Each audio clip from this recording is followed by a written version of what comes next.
नमस्कार मित्रांनो, आजचा खास विषय आहे की लिव्हिंग विल आणि ॲडव्हान्स मेडिकल डायरेक्टिव्स. त्या संदर्भातलं शासन निर्णय आणि सर्वोच्च न्यायालयाने ज्या काही सुधारित नियमावली त्या ठिकाणी दिलेली आहे, या अनुषंगाने ही प्रक्रिया नेमकं काय असते. लिव्हिंग विल किंवा ॲडव्हान्स मेडिकल डायरेक्टिव्ह म्हणजे ज्यावेळी एखादा व्यक्ती अशा परिस्थितीमध्ये पोहोचतो की तो त्याच्या संदर्भात दिल्या जाणाऱ्या उपचारासंदर्भात निर्णय घेण्यासाठी सक्षम नाही आहे.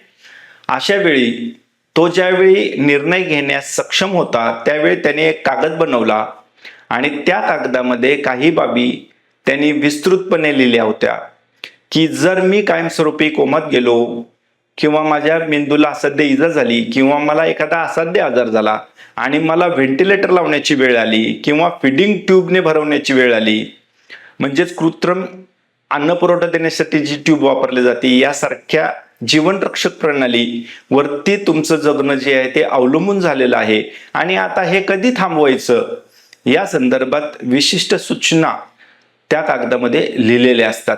एक आरोग्य सरोगेट म्हणजेच हेल्थ सरोगेट, जो व्यक्ती तुमच्या वतीनं निर्णय घेणार आहे त्याचं नाव, ती व्यक्ती डॉक्टरांशी संवाद साधेल आणि तुम्ही जो हा काही कागद त्या ठिकाणी लिव्हिंग विलचा बनवलेला आहे या अनुषंगाने जी आहे ती कृती त्या ठिकाणी केली जाईल. म्हणजेच पॅसिव्ह युथेनेशिया आणि त्या संदर्भातली मार्गदर्शक सूचना जी आहेत ते वेळोवेळी सुप्रीम कोर्टाने आणि शासन निर्णयाने त्या संदर्भातील वैद्यकीय मंडळ कशा स्वरूपाचं असावं हे त्या ठिकाणी माहिती देण्यात आलेली आहे. बघा, अरुणा शानबाग केस नंतर हे युथेनेशिया विषय जो आहे हा मोठ्या प्रमाणामध्ये डिस्कस करण्यात आला. तसंच common cause versus union of India या केसमध्ये देखील जजमेंट आलं 2018 साली आणि त्यामध्ये हे पॅसिव्ह युथेनेशिया संदर्भातल्या गाईडलाईन्स, म्हणजे डॉक्टर्स जे काही जीवनरक्षक प्रणाली वापरून तुमचा आयुष्य वाढवत होते, लाईफ प्रोलॉंग करत होते, आणि हे जीवनरक्षक प्रणाली बंद करता येईल का, कृत्रिम अन्न पुरवठा जो चालू आहे तो बंद करता येईल का, या संदर्भातले जे आहेत त्या ठिकाणी गाईडलाईन्स देण्यात आलेल्या होत्या.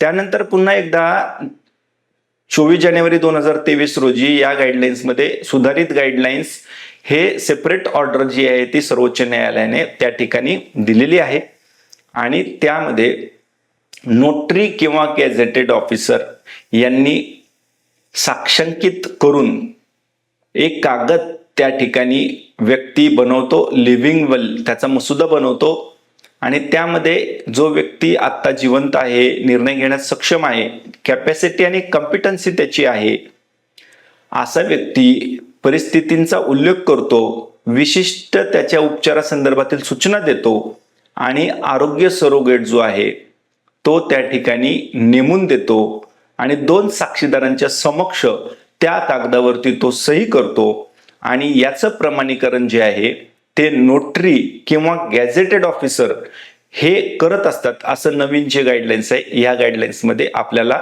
मार्गदर्शन मिळतं. आता जेव्हा रुग्ण रुग्णालयामध्ये दाखल होतो, त्याची प्रकृती टर्मिनल आहे, असाध्य रोगामध्ये तो आहे, त्यावेळी काही पायऱ्या राबवल्या जातात. त्यातला टप्पा एक असतो की प्राथमिक वैद्यकीय मंडळ त्याची तपासणी करतं. यामध्ये अध्यक्ष आणि 2 सदस्य अशी 3 लोकांची समिती असते. त्यांना 5 वर्षाचा किमान अनुभव असतो. हे मंडळ रुग्णाच्या वैद्यकीय अहवालाची तपासणी करतात आणि ठरवतात की उपचार थांबवणं आहे हा एकमेवच पर्याय यामध्ये उपलब्ध आहे. टप्पा दुसरा असतो, त्यामध्ये द्वितीय वैद्यकीय मंडळ जे आहे ते पडताळणी करतं. हे मंडळ पहिल्या मंडळापेक्षा वेगळं असतं. यामध्ये देखील अध्यक्ष आणि 2 सदस्य त्या ठिकाणी असतात. हे मंडळ त्यांना विनंती प्राप्त झाल्यापासून स्थापन झाल्यापासून 48 तासात त्याचा निर्णय देत असतात.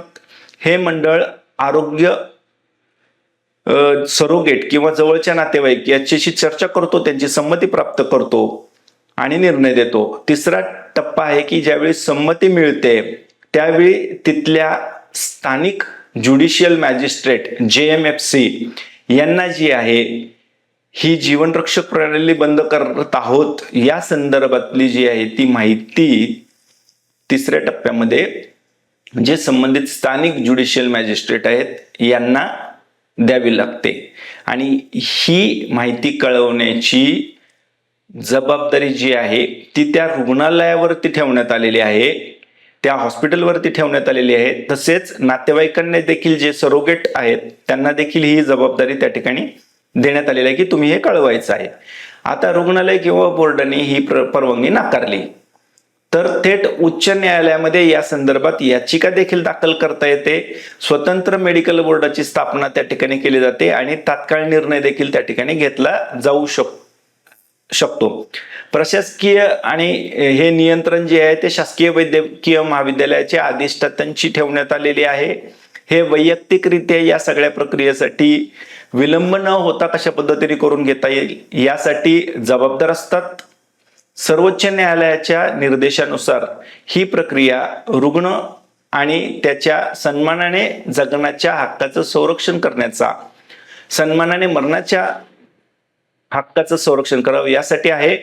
पूर्वीची प्रक्रिया किचकट होती, कोर्ट कचेरीची होती. नवीन प्रक्रिया जी आहे यामध्ये 2023चं जजमेंट आणि 2024चा शासन निर्णय याच्या आधारे ही प्रक्रिया ठेवलेली आहे. ही प्रक्रिया सुलभ आहे.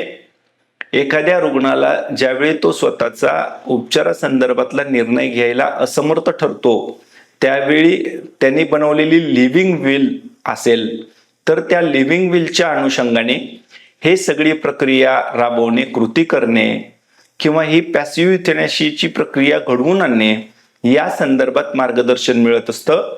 तसेच ज्यावेळी लिव्हिंग विल बनवलेली नाही अशा वेळी रुग्णाचा जो जवळचा रक्ताचा नातेवाईक आहे, आरोग्य सरोगेट आहे, यांना या मंडळांचा त्या ठिकाणी वापर करून जी आहे ती ही विनंती प्राप्त करता येऊ शकते. अशा परिस्थितीत रुग्ण पोचलाय की ट्रीटमेंट प्रोलॉंग होत आहे, किती दिवस अजून व्हेंटिलेटरवर ठेवणार, किती दिवस फीडिंग ट्यूब वरती हा पेशंट जिवंत राहणार, आणि या कायदेशीर, भावनिक आणि सामाजिक आणि रुग्णाच्या सन्मानाने जगण्याच्या आणि मरणाच्या हक्काचं संरक्षण करणाऱ्या या प्रक्रियेसंदर्भातील मार्गदर्शक तत्व जी आहेत ती आपल्याला या जजमेंट्स आणि शासन निर्णय जे आहेत याच्यामधून आपल्याला माहिती त्या ठिकाणी जी आहे ती मिळत असते. लिव्हिंग विल बाबत बऱ्याच लोकांना माहिती नाही आहे. तर हे living will advance medical directive passive euthanasia जे आहे ते भारतामध्ये कायदेशीर आहे. हे करता येऊ शकतं. ऍडव्हान्स मेडिकल डायरेक्टिव्ह हा एक ब्रॉड टर्म आहे, मोठी छत्री आहे. त्या छत्रीमध्ये लिव्हिंग विल ही एक छोटी टर्म आहे, छोटी छत्री आहे. आणि ऍडव्हान्स मेडिकल डायरेक्टिव्ह चे दोन भाग असू शकतात, एक लिव्हिंग विल आणि एक हेल्थ केअर प्रॉक्सी, म्हणजे तुमच्या व्यक्तीनं निर्णय घेणारा व्यक्ती याची निवड करणं.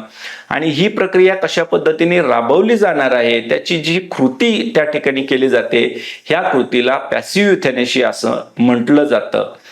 तर हे सगळं living will, advance medical directive, passive euthanasia हे कायदेशीर आहे. त्यासाठी सुप्रीम कोर्टाच्या मार्गदर्शक तत्व 2018 सालचं judgment common cause versus union of India आणि 2023ची त्याच जजमेंट संदर्भातील ऑर्डर आणि सुधारित मार्गदर्शक तत्व, तसंच डिसेंबर 2024 मध्ये जे 12/12/2024 ला महाराष्ट्र शासनाने शासन निर्णय निर्गमित करून वैद्यकीय मंडळ बनवलेली आहेत याविषयी माहिती आपणास असणं आवश्यक आहे. या दृष्टीनं हा व्हिडिओ आवडल्यास नक्की लाईक करा, शेअर करा, सबस्क्राईब करा, अधिक लोकांना जागरूक करा. जय शिवराय, जय महाराष्ट्र.